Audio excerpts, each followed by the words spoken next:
Hello.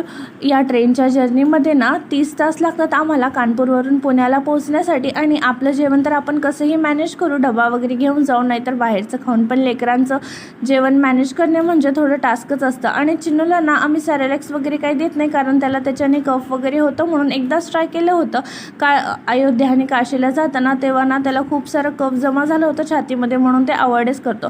आणि जी केटली असतं ना आपलं चहा वगैरे बनवायचं, ते तर काही चालतच नाही ट्रेनमध्ये, कारण ते जास्त पावरचं असतं. आणि मग म्हणून ना चिन्नूसाठी ना रवा वगैरे भाजून घेतला होता, गूळ ठेवलं होतं सोबत, आणि मग ड्रायफ्रूट पावडर तर होतंच.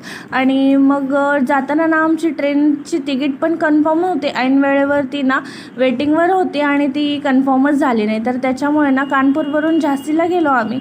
मग झाशीला उतरल्यावर तिकडे ना एका डब्यात चिन्नूसाठी थोडंसं रवा आणि गूळ आणि ड्रायफ्रूट पावडर आणि पाणी टाकून ना ते एका डब्यात मिक्स करून दिलं. आणि ह्यांनी ना स्टेशनच्या बाहेर जाऊन जे छोटे मोठे ठेले असतात ना तिकडून बनवून आणलं डब्यातच.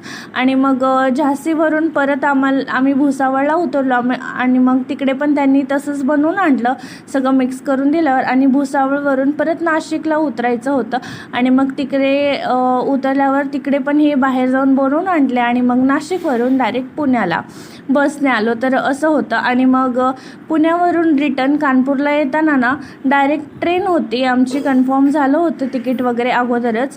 तर त्याच्यामुळं ना चिन्नूचं सकाळी तो काही खाल्ला नाही, म्हणून सकाळी आणि दुपारीचं ना घरूनच बनवून आणलं होतं. आणि ते ना त्याला ट्रेनमध्ये खाऊ वगैरे घातलं.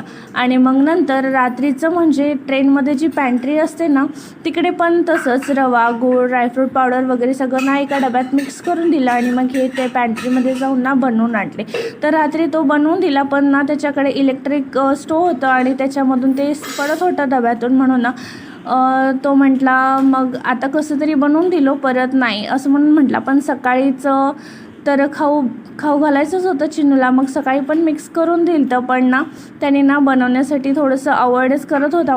पण दुसऱ्या माणसाने ना त्यांनी म्हटलं की हो ठीक आहे मी बनवून देतो, म्हणून त्याच्या भांड्यामध्ये ना टाकून शिजून वगैरे दिलं.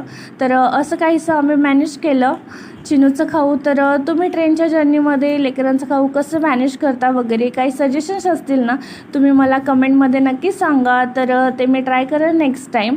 तर आम्ही अशा प्रकारे काय मॅनेज केलो.